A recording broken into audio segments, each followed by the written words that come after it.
Hello, and welcome to the 20th episode of the podcast of No Return. I'm your narrator, D-Lo Sexy. Yes, no matter how many times I say it, you'll never tire of hearing it. D-Lo Sexy, D-Loquacious, D-Lotions of everlasting love. Get on with it, please. Yes, sorry about that, it just gets a little carried away.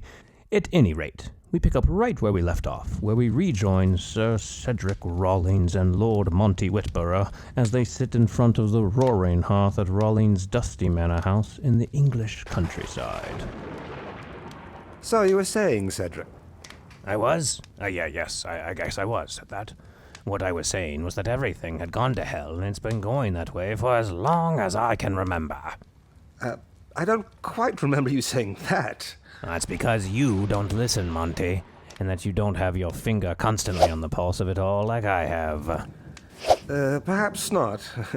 But can you give me a couple of examples to support your case? Pick any example you like. Look at England. Been going to the dogs since we let Henry kill all of those wives without any sort of consequence. But that was quite a while back. Surely you can find some good done in our land in the following centuries. Our land. Bah, indeed. And what about Germany as another example? Need I say another word? Well, no, but... And then, of course, there's Detroit. A textbook example of why we should just blow the whole place up and start anew. Detroit? Do you mean the American city? What other Detroit is there? Yes, there was a Nathan Detroit character in one of those self-satisfied musical exhibitions with the pretense that when there's an event of some mild import, everyone stops to sing and dance about it, and suddenly they all know the choreography. How'd they learn that? We'll never know. It all makes sense in this land. Bah! What the bloody hell? I'm not expecting guests. It's Watkins' day off, so I'm going to have to go myself and see what fool mistakenly got it in his head I'm throwing a garden party. Ooh.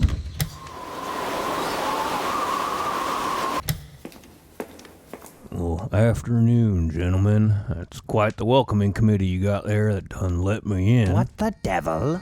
We don't have see-through folks full of holes carrying around some kind of carpet bag with built-in stovepipes where I come from. Nobody's still breathing anyways. The Scotsman. There was a man with bagpipes who let you in? Bagpipes? Didn't look like no plumber I ever seen. That's it. I'm beginning the world revolution by blowing up my own home. Watkins, get the dynamite. Say, fellas, I hate to interrupt any demolition projects or world revolutions you may be sparking, but I got a couple of questions for you, and then I'll be moseying on my way. Make it quick. I have a house to obliterate. But wait, who the devil are you anyway? Well, the name's F. Sheriff F, to be more formal about it. Your name is F? Like FG? My name is just F. No other letters. Meanwhile, just point me in which direction I can find your cattle, and I'll be on my way. Cattle? I believe that's another term for cows. I heard it in a film once. Cattle? Cows? It wasn't the word, you nincompoop. What in the devil's name gave you the idea there were any cows or cattle on this property? Oh, but there must be. And my neck never lies, and neither does my cowbell. See what I mean? What in blazes are you talking about? Let me put it this way. Did you ever hear the story about the boy in France who was raised by wolves? No. Didn't think so. Anyways, you had this boy in France that was raised by wolves. Well, I'm just like him, except I was raised by cattle. You're mad. I can say that with a fair amount of authority, as I'm working on being completely mad myself. I'd say I'm about 85% there. Ha ha ha ha! No, just hear me out for a minute and don't go off your rocker just yet, 85%, alright? You see, I've been on the trail of my cow mama, and being that I had a cowbell around my neck for my first dozen years, I've been following my cowbell and the rhythms in my neck, which both get all jingly the closer and closer I get to my mama. Well, I'm terribly sorry you can't find your mother, whatever species she may be, but I'm afraid there's nothing we can do to help you here.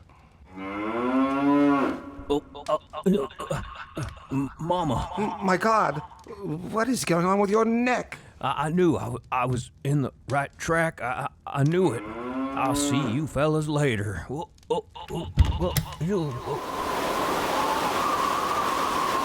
Good God, where are those explosives? I have to shove some in the Scotsman, and now I have to shove some in these cattle. Apparently I didn't even know I had.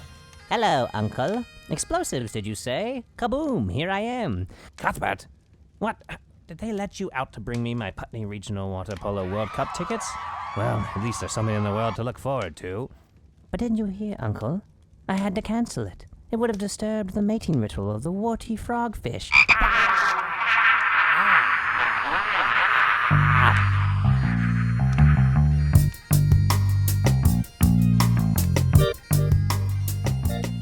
Will Sir Cedric blow up his house?